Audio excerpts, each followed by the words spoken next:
उद्धव ठाकरे हे काळाराम मंदिरामध्ये महाआरती करणार आहेत। नाशिकमधील काळाराम मंदिरामध्ये उद्धव ठाकरे हे दर्शन घेणार आहेत। अयोध्येतील राम मंदिराचा लोकार्पण सोहळा आज पार पडला। या निमित्त उद्धव ठाकरे हे नाशिक दौऱ्यावर आहेत। ते काळाराम मंदिरामध्ये महाआरती करणार आहेत। उद्धव ठाकरे हे नुकतेच काळाराम मंदिरामध्ये पोहोचलेले आहेत। उद्धव ठाकरेंच्या हस्ते आता थोड्याच वेळात महाआरती करण्यात येणार आहेत। त्यानंतर उद्धव ठाकरे हे रामकुंड येथे जाऊन गोदा आरती देखील करणार आहेत। उद्धव यांची काळाराम मंदिरामध्ये महाआरती होणार आहेत। उद्धव ठाकरे हे नुकतेच काळाराम मंदिरामध्ये पोहोचलेले आहेत आणि आता थोड्याच वेळात त्यांच्या हस्ते काळाराम मंदिरामध्ये महाआरती होईल। त्यानंतर उद्धव ठाकरे हे रामकुंडावरती जातील। रामकुंडावरती देखील गोदामाईचं दर्शन आणि गोदामाईची आरती उद्धव ठाकरे यांच्या हस्ते होणार आहे। आज राम प्राणप्रतिष्ठा सोहळा मोठ्या उत्साहामध्ये अयोध्येमध्ये पार पडला आणि आता त्याच वेळी उद्धव ठाकरे हे नाशिकमध्ये काळाराम मंदिरामध्ये महाआरती करणार आहेत। तर याचाच आढावा घेतलेला आहे आमचे प्रतिनिधी संतोष खटाळ यांनी। पाहूयात। आज अयोध्येमध्ये पंतप्रधान नरेंद्र मोदी यांच्या हस्ते जो प्राणप्रतिष्ठा सोहळा झाला, त्यानंतर आज नाशिकच्या काळाराम मंदिरात सुद्धा आपण बघू शकता मोठ्या प्रमाणावर इथे फुलाची रोषणाई देखील करण्यात आली आहे आणि मोठ्या प्रमाणावर आज इथे भाविकांची सुद्धा गर्दी आपल्याला बघायला मिळत आहे। आणि थोड्याच वेळात आज स्वतः उद्धव ठाकरे सुद्धा थोड्या वेळात तिथे पोहोचून या ठिकाणी त्यांच्या हाताने महाआरती होऊन संध्याकाळी ते गोदाकाठी इथे जाणार आहे।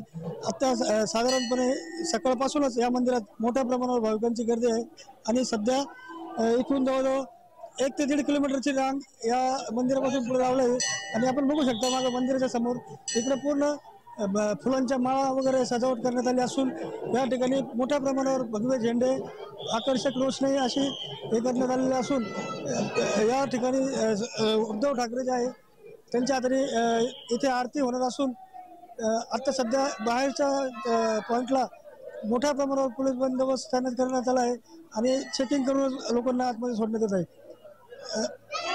आणि भगवे आपण इथं मागे बघू शकता पूर्ण त्यांच्या दौऱ्यानिमित्त पूर्ण मंदिर परिसरात हे पूर्ण भगवमय वातावरण झालेलं आहे। जय महाराजसाठी संतोष खटाळ, नाशिक। तर या संदर्भात अधिक माहिती देत आहेत आमचे प्रतिनिधी किरण गोटूर। किरण, काळाराम मंदिरामध्ये नुकतेच उद्धव ठाकरे हे पोहोचलेले आहेत अशी माहिती आपल्याला मिळते। यानंतर महाआरती होणार आहे असं देखील आपल्याला कळतंय। काय सांगाल अधिक? उद्धव ठाकरेंचा आजचा दौरा अत्यंत महत्त्वाचा मानला जातोय कारण अयोध्येमध्ये राम मंदिराचं लोकार्पण सोहळा पार पडलेला आहे आणि त्या सगळ्या पार्श्वभूमीवरती उद्धव ठाकरे आज नाशिकमध्ये आहेत। आता ते काळाराम मंदिरामध्ये पोहोचलेले आहे। तिथे ते मंदिरात दर्शन घेतील। दर्शनानंतर काळाराम मंदिरामध्ये आरती करतील आणि त्यानंतर ते रामकुंडावरती येतील। रामकुंडावरती वर आल्यावरती गोदावरी नदीची सुद्धा ते आरती करणार आहेत आणि मोठ्या प्रमाणात या सगळ्या दौऱ्याच्या पार्श्वभूमीवरती तयारी आपल्याला या रामकुंड परिसरामध्ये केल्याचं एक चित्र पाहायला मिळतोय आणि त्यानंतर ते आज नाशिकमध्ये मुक्कामी आहेत आणि उद्या त्यांच्या उपस्थितीमध्ये महाअधिवेशन जे आहे ते पार पडणार आहे। खरं तर शिवसेनेमध्ये फूट पडल्यानंतर एक मोठं अधिवेशन पहिल्यांदा उद्धव ठाकरे हे घेत आहेत आणि तेही नाशिकमध्ये घेत आहेत। त्यामुळे एक वेगळं महत्व या सगळ्या ज्या आहे अधिवेशनला आहे कारण आगामी ज्या लोकसभा निवडणुका आहेत त्या लोकसभा निवडणुकींच्या अनुषंगाने नाशिकमधून ते प्रचाराचं सुरुवात करणार आहेत एक अशाही पद्धतीचं माहिती मिळत आहे। त्यामुळे 2 दिवसीय दौरा जो आहे तो उद्धव ठाकरेंचा आहे। आताच काही वेळापूर्वी ते काळाराम मंदिरामध्ये दाखल झालेला आहे। तिथे दर्शन घेऊन ते आरती करणार आहेत आणि त्यानंतर रामकुंडावरती येतील आणि रामकुंडावरती आल्यानंतर इथं गोदावरी नदीची ते आरती करणार आहेत। जी किरण, यानंतर प्रसार माध्यमांशी वगैरे ते बातचीत करणार आहेत का?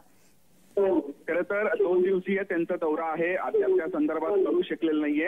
आज ते दुपारच्या सुमारास नाशिकमध्ये दाखल झाले आणि त्यानंतर ते भगूरमध्ये जाऊन स्वातंत्र्यवीर सावरकरांना जे अभिवादन केलं आणि त्यानंतर ते आता काळाराम मंदिरामध्ये आलेलं आहे। त्यानंतर ते रामकुंडावरती येतील। रामकुंडावरती गोदावरी नदीची आरती करतील आणि उद्या महाअधिवेशन आहे आणि या सगळ्या दौऱ्याच्या पार्श्वभूमीवरती उद्धव ठाकरे गटाचे जे प्रमुख नेते आहेत ते सगळे नाशिकमध्ये दाखल झालेले आहेत। खरं तर त्यामध्ये प्रामुख्याने संजय राऊत, विनायक राऊत, अरविंद सावंत असे जे पहिल्या फळीचे सगळे नेते आहेत ते हे नाशिकमध्ये दाखल झालेलं आहे. त्यामुळं एक मोठं अधिवेशन आहे आणि उद्या संध्याकाळी उद्धव ठाकरेंची जाहीर सभा सुद्धा पार पडणार आहे आणि त्याच खरं तर जाहीर सभेत ते बोलतील, संबोधित करतील अशा पद्धतीचं हे सगळं हे नियोजन केलेलं आहे. त्यामुळे उद्धव ठाकरे जे ते उद्याचं जाहीर सभेत काय बोलणार हे आपल्याला बघणं महत्वाचं असेल. जी किरण, मात्र आपण एकीकडे बघितलंय की उद्धव ठाकरे हे नाशिकमधील काळाराम मंदिरामध्ये दर्शन घेण्यासाठी गेलेले आहेत. दुसरीकडे राम मंदिराच्या प्राणप्रतिष्ठा सोहळ्याचं निमंत्रण देखील त्यांना आलं होतं, मात्र त्यांनी समोर जाऊन ते घेण्यास नकार दिलेला आहे. किरण, अगदी बरोबर आहे. खरं तर आज अयोध्येमध्ये अत्यंत महत्वाचे कार्यक्रम, ऐतिहासिक कार्यक्रम पंतप्रधान नरेंद्र मोदी यांच्या उपस्थितीमध्ये पार पडले आहे. किरण, मी आता तुम्हाला इथेच थांबवते. खूप महत्वाची बातमी आपल्या समोर येते आहे.